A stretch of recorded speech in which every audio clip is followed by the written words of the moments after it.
Partner को अपनी यादें कैसे दिलाए। रिलेशनशिप में हर कोई चाहता है कि जिसके साथ वो रिलेशनशिप में है वो इंसान उन्हें याद करे, उनके साथ टाइम स्पेंड करने की कोशिश करे। और हमारे मन में तो ये होता ही होता है कि हमारा पार्टनर हमारे साथ टाइम स्पेंड करे, हमारे बारे में सोचे। नमस्कार दोस्तों, मैं हूँ श्रावण, आप देख रहे हो स्काइल। इस वीडियो को एंड तक देखना, आपको बहुत कुछ सीखने को मिलेगा। याद रखना, रिलेशनशिप में उतार चढ़ाव हमेशा आते हैं। लड़ाई झगड़े किसी ना किसी रीजन के वजह से होते रहेंगे और मिसअंडरस्टैंडिंग रिलेशनशिप का एक बहुत बड़ा पार्ट है।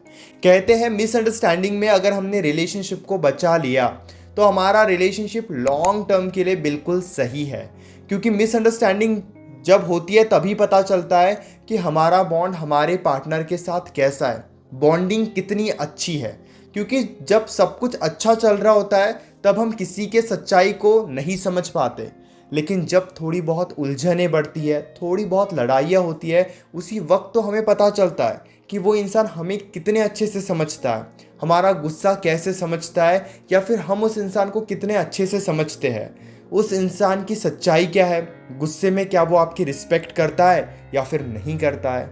इसीलिए ये बात आप हमेशा याद रखना, लड़ाई झगड़े मिसअंडरस्टैंडिंग रिलेशनशिप में होते ही रहेगी।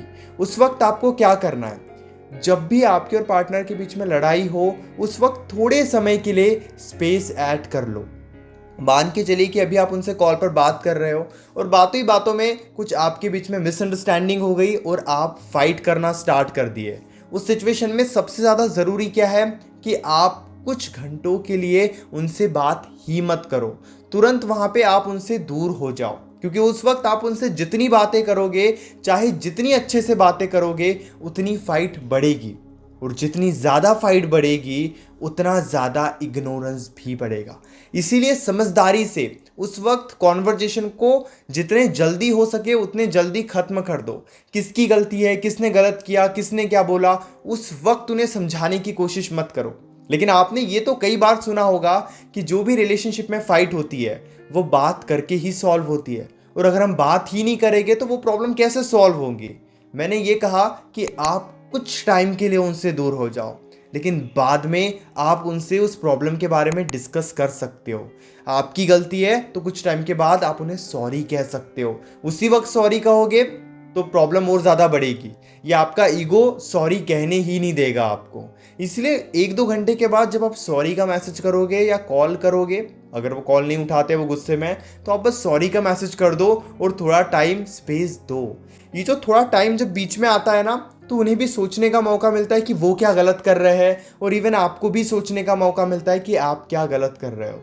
इसीलिए लड़ाई झगड़े के बाद थोड़ा स्पेस ज़रूरी होता है। इस बात को आप हमेशा याद रखना, क्योंकि उसी सिचुएशन में पार्टनर आपको याद करता है, पार्टनर आपके बारे में सोचता है। दूसरी बात, आपने कई बार ये देखा होगा जब आप सैड हो जाते हो तो पार्टनर आपको काफ़ी ज़्यादा अटेंशन देता है, आपकी केयर करता है। लेकिन मैं आपको एक सच्चाई बताता हूँ, अगर आप पार्टनर के सामने सैड रहोगे, हमेशा ही दुखी रहोगे, तो पार्टनर आपको बस 1-2 बार अटेंशन देगा और फिर आपको अटेंशन नहीं देगा। इसीलिए कहते हैं अगर आप अपने ज़िंदगी में दुखी हो तो पार्टनर शुरुआत में आपको बहुत ज़्यादा अटेंशन देगा कि आप प्रॉब्लम में हो, आपके साथ गलत हो रहा है, लेकिन फिर धीरे धीरे पार्टनर को कोई फ़र्क नहीं पड़ेगा। उसी बजाय अगर आप अपनी ज़िंदगी में खुश हो तो हो सकता है कि आपको शुरुआत में बहुत ज़्यादा अटेंशन ना मिले, लेकिन पार्टनर आपको अटेंशन देते रहेगा। क्योंकि यही सच्चाई है, दुख को कोई अटेंशन नहीं देता है, सब हैप्पीनेस को अटेंशन देते हैं।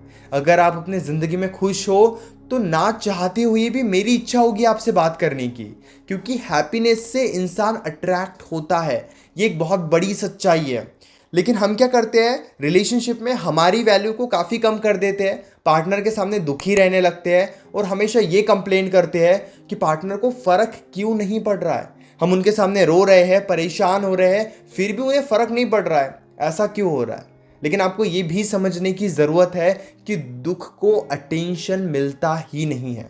हमेशा आप दुखी रहोगे, उन्हें याद करते रहोगे, उनकी यादों में रोते रहोगे, तो ये जो दुख आपके आसपास है, इस दुख को देखकर वो दूर होने लगेंगे। लेकिन उसी बजाय अगर आप खुश रहना स्टार्ट करते हो, दोस्तों के साथ खुश हो, फैमिली के साथ खुश हो, अपने काम में खुश हो, अपने आप में खुश हो, तो फिर क्या होगा, जो ये हैप्पीनेस रहेगी, इस हैप्पीनेस को देखकर वो आपके आसपास रहने की कोशिश करेंगे।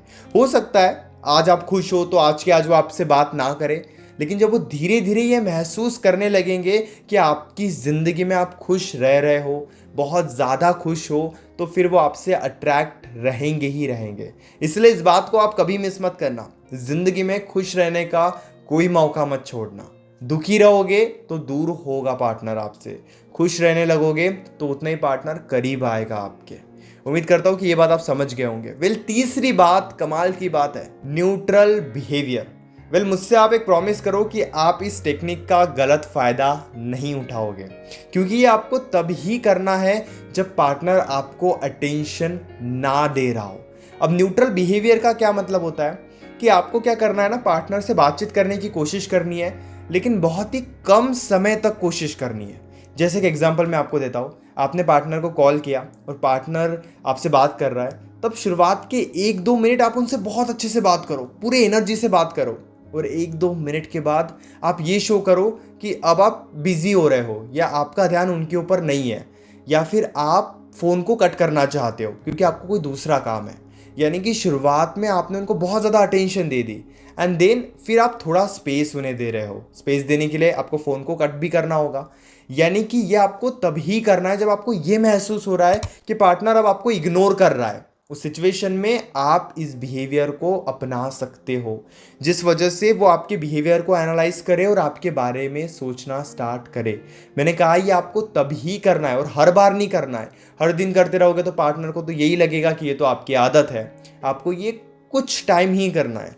जैसे आप एक हफ्ते में 2 या 3 बार इस टेक्निक को यूज़ कर सकते हो। आपको बस पार्टनर को कॉल करना है या मैसेज करना है। अगर रिस्पॉन्स आता है तो शुरुआत में 1-2 मिनट बहुत अच्छे से बात करनी है और फिर दूर हो जाना है, कॉन्वर्जेशन को एंड कर देना है। इससे क्या होगा, उनकी इच्छा तो बढ़ने लगेगी बात होने की, लेकिन जैसे ही आप दूर हो जाओगे तो वो थोड़ा लोनली फील करेंगे, उन्हें आपकी कमी वहाँ पे महसूस होगी। ये बहुत अच्छा तरीका होता है पार्टनर की अटैचमेंट को बढ़ाने का। लेकिन अगर आप हमेशा ये करते रहोगे तो इससे गलत इम्पैक्ट भी हो सकता है। इसीलिए समझदारी के साथ 1 वीक में 1 या 2 बार यूज़ कर सकते हो इस टेक्निक को, और तभी यूज़ करना है जब आपको पार्टनर अटेंशन ना दे रहा हो। कैसे होता है, जितना हम पार्टनर से पूछते हैं पार्टनर उतनी ही बातें करता है, पार्टनर उतना ही जवाब देता है, पार्टनर अपने साइड से कुछ पूछता ही नहीं है, तब आप इस टेक्निक को यूज़ कर सकते हो।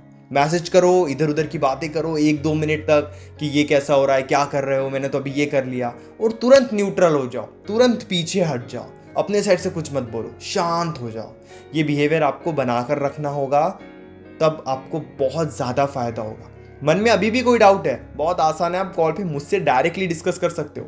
आपको बस व्हाट्सएप पे मैसेज करना है। हमारे बीच में कॉल पर जो भी बातें होगी वो कंप्लीटली सेफ और प्राइवेट रहेगी। व्हाट्सएप पर मैसेज करने के बाद 30 मिनट के अंदर आपको रिप्लाई आ जाएगा। कॉल बुक कर सकते हो, डायरेक्टली अपनी प्रॉब्लम मुझसे डिस्कस कर सकते हो।